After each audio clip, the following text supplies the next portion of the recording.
जय हिंद साथियों, कैसे हैं आप सभी। आशा करते हैं कि आप सभी बहुत ही बेहतर और बेहतरीन होंगे। स्वागत है आप सभी का सर्वोत्तम द सिलेक्शन अड्डा राघव नगर देवरिया के ऑनलाइन प्लेटफॉर्म पर। मेरे साथियों, आजकल नए नए प्रश्न जो कि पेपर में पूछे जा रहे हैं, उसी नए प्रश्न के साथ मैं आप लोगों के बीच उपस्थित हुआ हूं। अगर वीडियो जो आपको अच्छा लगा हो, ये कंटेंट जो मैंने यहाँ पर राइट किया है और समझाने का काम जो मैं करूंगा, अगर ये आपको पसंद आएगा तो चैनल को एक बार सब्सक्राइब अवश्य करिएगा। साथ ही साथ वीडियोज को लाइक भी करिएगा और दोस्तों में शेयर भी कर सकते हैं। तो देखिएगा साथियों, ये दिया है समापिका क्रिया और एक दिया है असमापिका क्रिया। कुछ लोग ऐसे भी अभ्यर्थी होंगे, कुछ ऐसे भी बच्चे होंगे जो ये नाम पहली बार सुन रहे होंगे। मैं बता दूं मेरे साथी, अगर यहाँ से क्वेश्चन पुटअप कर लिया जाए, ये क्रिया का ही भाग है। अगर यहाँ से क्वेश्चन बनेगा तो ये आपके लिए नया होगा प्रश्न, और उस नए प्रश्न को हम पुराने में कैसे बदलते हैं थोड़ा सा देखिएगा।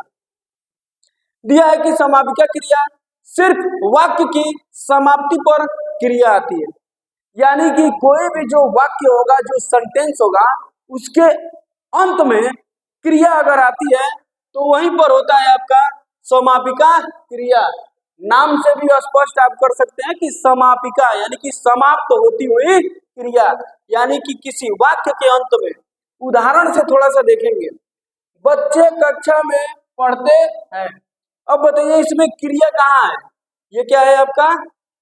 क्रिया है ना। तो इस वाक्य के अंत में यानी कि समापन में पढ़ते आया है, ये क्रिया है।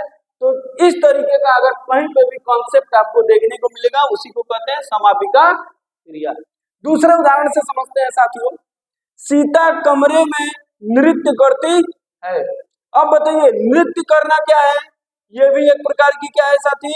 क्रिया है। तो ये वाक्य के अंत में आया है कि नहीं आया है? और समापिका क्रिया का मतलब हुआ कि किसी वाक्य के अंत में जो भी क्रियाएं आती हैं उसी को कहा जाता है समापिका क्रिया। बात समझ में आई? आगे देखते हैं, असमापिका क्रिया यानी कि समापिका का मतलब हो गया समाप्त में आना, लेकिन असमापिका का मतलब हुआ कि केवल समाप्त यानी कि अंत में न आकर के बीच में भी क्रियाएं आती हैं, उसी को असमापिका कहते हैं। देखिएगा उदाहरण, थोड़ा सा इसका डिफिनीशन देखिएगा। सिर्फ वाक्य की समाप्ति पर ही नहीं होगी, अन्य स्थान पर भी होगी, यानी कि वाक्य के अंत में नहीं, कहीं और भी, यानी कि बीच में कह सकते हैं कि इस प्रकार की जो क्रियाएं होंगी वो बीच में आएंगी, इसी को कहते हैं असमापिका क्रिया। उदाहरण से समझेंगे भाई, मैं अध्यापक जी से मिलकर अभी लौटा हूं। तो ये तो समापिका क्रिया हो गया, लेकिन ये जो मिलकर आया है ये वाक्य के समाप्त में नहीं आया है, समाप्त में तो ये लौटा आया है, तो ये असमापिका क्रिया हो जाएगा। अगर ये नहीं रहता तब ये समापिका क्रिया होता, और ये क्या है? असमापिका है। ठीक, अगला उदाहरण से थोड़ा सा हम लोग समझेंगे, ये अंतिम उदाहरण है। सामने बहता हुआ कमल बहुत अच्छा लग रहा है। अब देखिएगा यहाँ पर लगना भी क्या है? क्रिया है, लेकिन अगर यहाँ पर है आपका बहता हुआ, तो ये जो बहता हुआ है मेरे साथी, ये क्रिया है और ये वाक्य के बीच में आया हुआ है, यानी कि ऐसी क्रिया जो वाक्य के अंत में न आकर के वाक्य के बीच में आ जाए, उसी को कहते हैं असमापिका क्रिया।